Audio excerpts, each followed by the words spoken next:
Welcome to the video.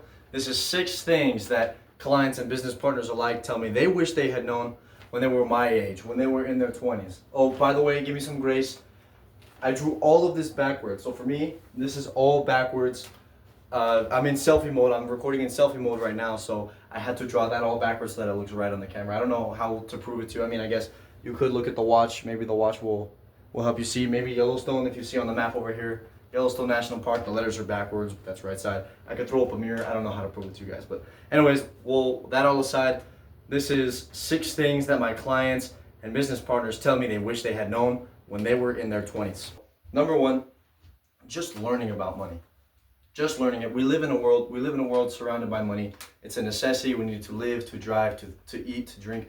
Money is everywhere. And a lot of the time you hear that, man, I wish I had learned a little bit more about money in school. I wish I had paid, I wish they had taught a class about, helping me set up a budget or helping me understand how much I'm going to be taxed for this and that. And a lot of the times people don't have emergency funds because they don't understand the importance of, shoot, what happens if I get sick? What the heck happens if I get sick and I get injured and I can't go to work? Then what? A lot of the time I hear that people never really asked why.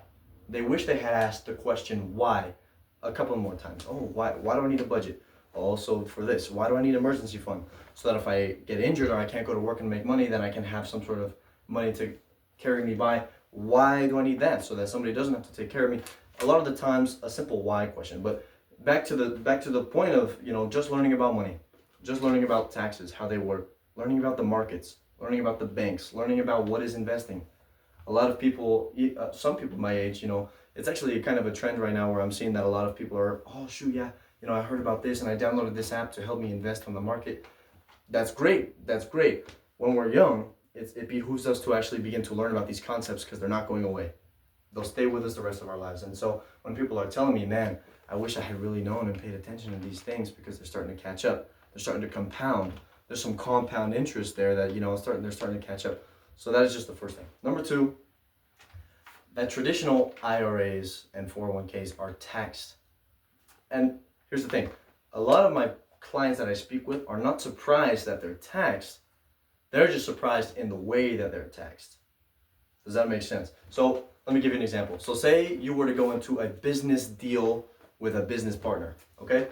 You two, he comes to you, he goes, oh man, I have this great idea for a business. I have this great idea for this venture that you and I were gonna go on. So I'm gonna have you do all the work, and I'll tell you my part in a second. You do all the work, so you'll do all the marketing, you'll go out and actually you'll earn the clients, you'll earn the money, you'll do all the sales, you do all this. You'll actually take most of the risk. You'll take all the risk actually. You can take all the risk. But then when we're ready to cash out, I'll take 30%. And then you stand there and ask him, you said, okay, well, what are you gonna do? I mean, you just told me what I'm gonna do. You're gonna get 30%, I'll get the 70%, but what's your job? Nothing. I don't have a job. I had the idea, but you're gonna execute it. I had the idea, but you're gonna do everything. It's gonna be your money, your risk. Guess what I just described? Would you go into business with somebody like that? Would you go into a business where somebody would do that much work and still get 30%? And you do all the work and you only get 70%. A lot of people are actually entering contracts like that and they don't realize it because they don't think of it this way.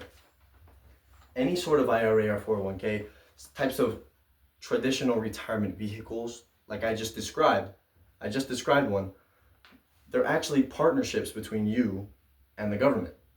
And they can control the rates, they can control what portion. Did you know that in World War II, the income tax was, I believe for the highest bracket was somewhere around 94%.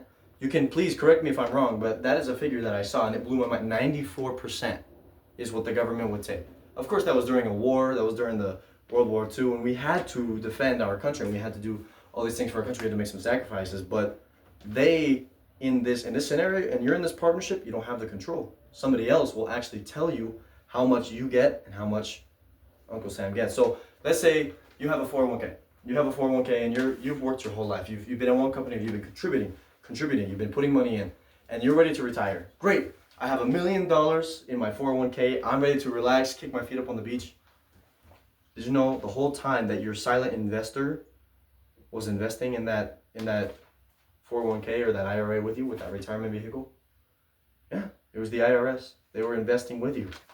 But they didn't contribute a single penny. They didn't put any money in there, but they're partners in that with you.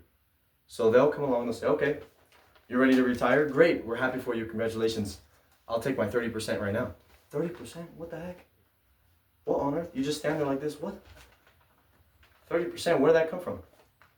And this is something that people, they tell me they wish they had known. It's not the biggest problem out there because it's a well-known fact.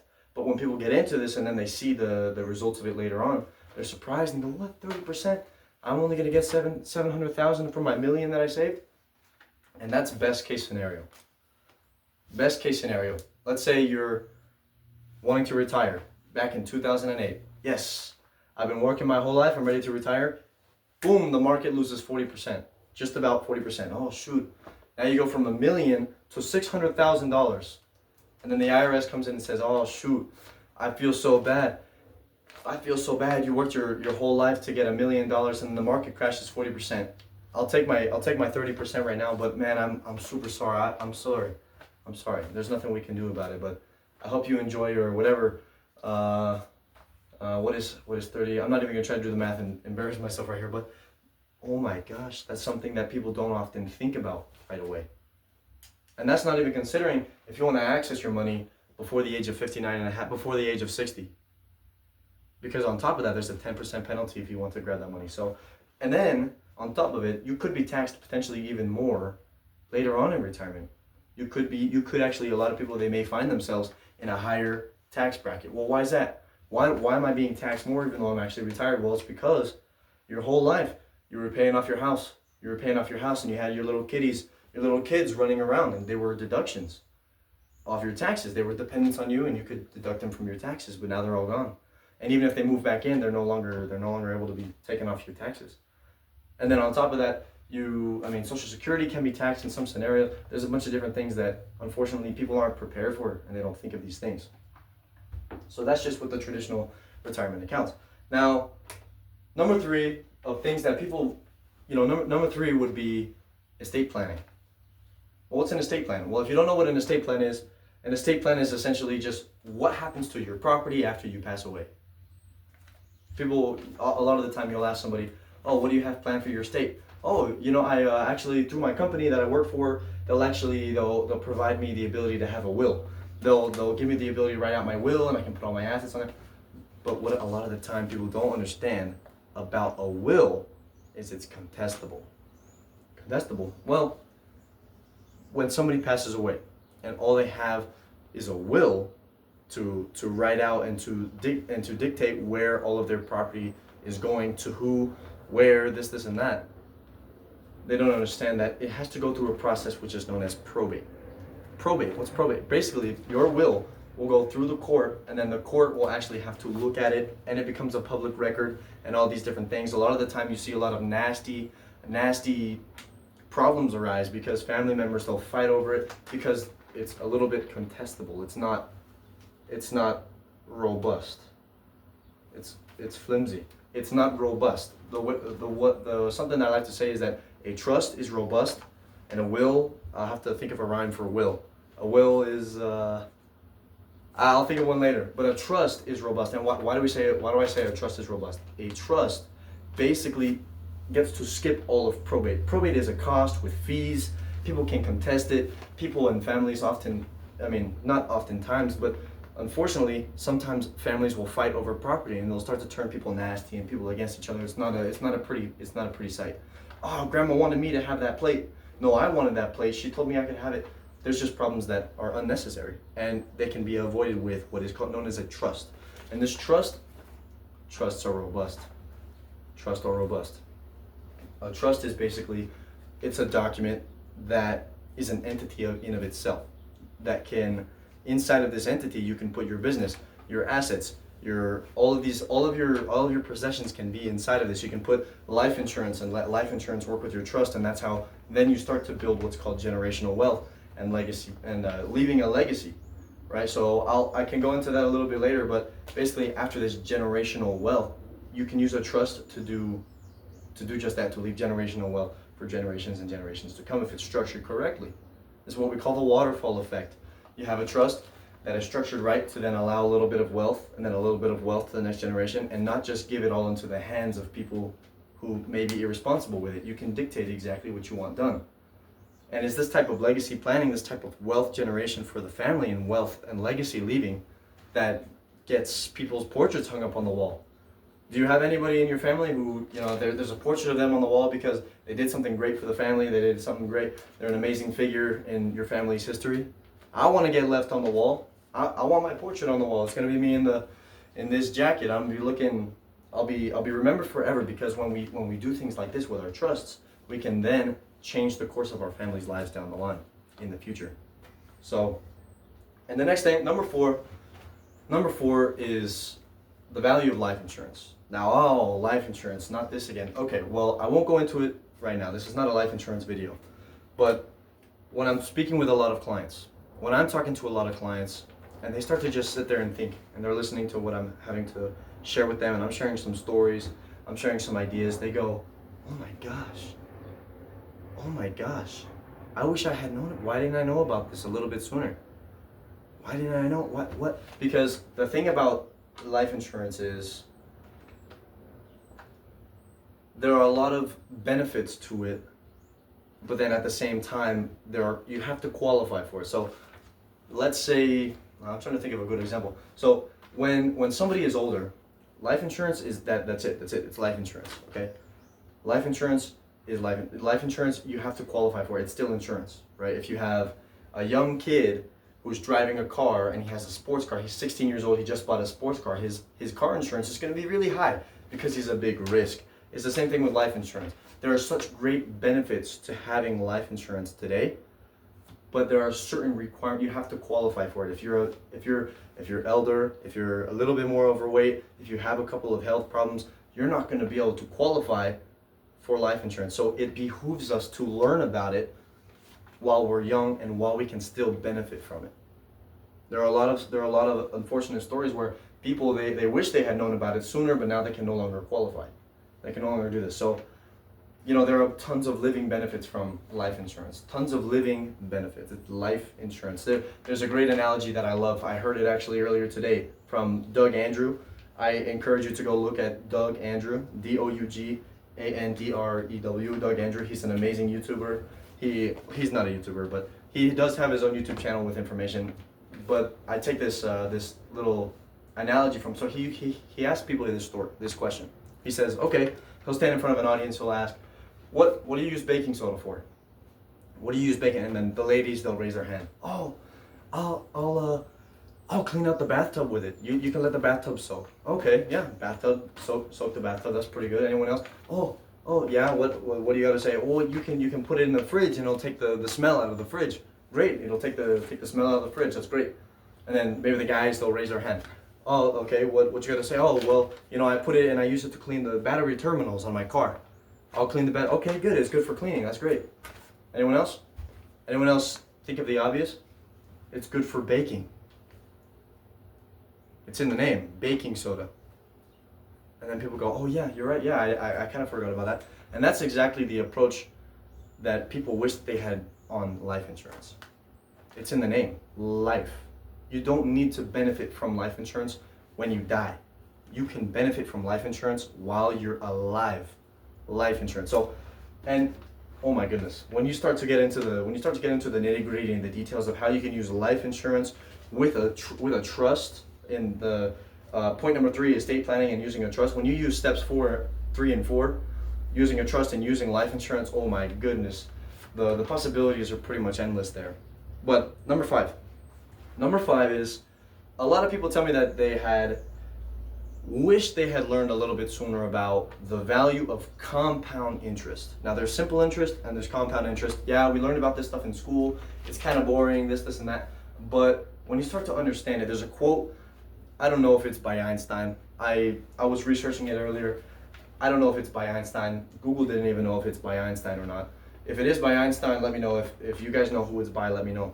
But the quote goes like this: compound interest is the 8th wonder of the world. He who understands it earns it, and he who does not understand it pays it.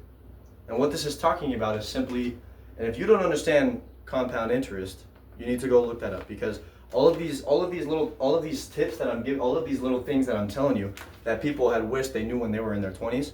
If you're 20 or older, these are concepts that would behoove you to learn about. And compound interest, oh my gosh, compound interest is everywhere. It's in taxes, it's in how much you pay on your house for your mortgage. Compound interest is how things grow, it's how the world works right now. And when it was discovered, I don't know who discovered it. I don't know who maybe it was Einstein. I don't know, because he was the one writing all these quotes about it. They wish they had understood it. And as a concept, when you begin to earn, when you begin to invest, and when you begin to utilize the concept of compound interest, there's the rule of 72 that will tell you, okay, how long will it take, how many years will it take, earning at a certain percentage, my money, earning at a certain percentage to double. Could it double in 7 years, 12 years, 15 years? And then you start to think of, okay, if in this account it doubles in 40 years, and in this account my money will double in 70 years, where would I rather have my money? In the 40 years or in the 70 years? In the 7 years or in the 12 years? Then you get to start to make decisions about where your money is growing. In a bank account, earning 0.2% is not going to be growing nearly as fast as an account that's growing at 5%, 6%, 7%, 10%, or on the market, 40%, 140%. There's so many ways that once you understand concepts like this, that it can behoove you, and it can actually benefit you incredibly. The last one that I have here, this was point number 6. Point number six that I have here, that people, business partners and clients alike, is that oftentimes they'll look at me and they'll say, "Damn, Dominic, you're so young. Good for you." They'll tell me, "Good for you." But one thing that they wished that they had done when they were in their 20s, when they were younger, is to start investing sooner. And I don't necessarily just mean investing your money. I don't really just mean, they don't even mean just investing their money. Yeah, it's great to, because, Warren Buffett even was talking about it. I know that Warren Buffett, one of his secrets is just consistency over time. He started investing when he was, I think, 12 years old. Correct me if I'm wrong, I believe I heard that he was 12 years old when he started. He has a head start. And when it comes to compounding your wealth, and compounding with our last point of compound interest, number 5, time is on your side. The sooner you start, the better. But what these people are telling me isn't necessarily that they wish they had started investing money sooner. Of course, investing money in the market, investing in stocks and other assets and real estate, of course, that's a big part of it as well. But the other things that they tell me is that they wish they had started investing in their other assets, in themselves, because we are our own biggest asset. Without Dominic doesn't make the video. Dominic doesn't read the notes. Dominic doesn't draw backwards on the whiteboard. He doesn't go out to make the money. Without you being alive and well and healthy, you can't go out and do and accomplish your dreams. You can't go out and work and make people's lives better. So foundational assets. What's a foundational asset? A foundation is who you are. What is your foundation? Is it your religion, your beliefs, your experiences? I heard this also from Doug Andrew. He's an amazing guy. He has amazing insights. There's also your health. Your health. If you take care of your body, it will take care of your mind in turn. If you feel good every day, you wake up healthy and you wake up strong. That's another thing. If you're simply just drinking enough water, eating good. I've always been a big proponent of being healthy. I'm young, so of course I got the excuse that I can, have all this energy. But I know people in their 40s, 50s who have tons of energy because they've just taken care of themselves. I have a friend at the gym. He's 55 years old. He said he had a beer belly and he started working out 5 years ago. And now he's yoked. He's a big guy. He's a muscular guy, and he feels the best he's felt in years. So, and also people. You need to invest in people. You need to invest in good friendships, in good mentors, in your family, in the people who matter to you. If your family doesn't matter to you, everyone has a different situation, but generally just taking care of the people who are around you. Because without people, we don't have a society. Without people around us to help us, we're on our own, and no one ever gets anything done on their own. Another thing would be building skills. I get this one a lot, is that people are like, "Man, I wish I had just studied I had started studying sooner. I had started thinking of these concepts sooner. I wish I had started developing my skills. You know, for whatever profession I'm in right now, I wish I had started reading about it sooner, or talking to the right people, getting in the right circles to be around and influenced by the right people who could take me where I wanted to go from a younger age. Because when it comes to investing, time is the greatest ally to investments. If you're invested on the stock market for decades you're going to be growing. The longer you're investing, the better, because of that compound interest.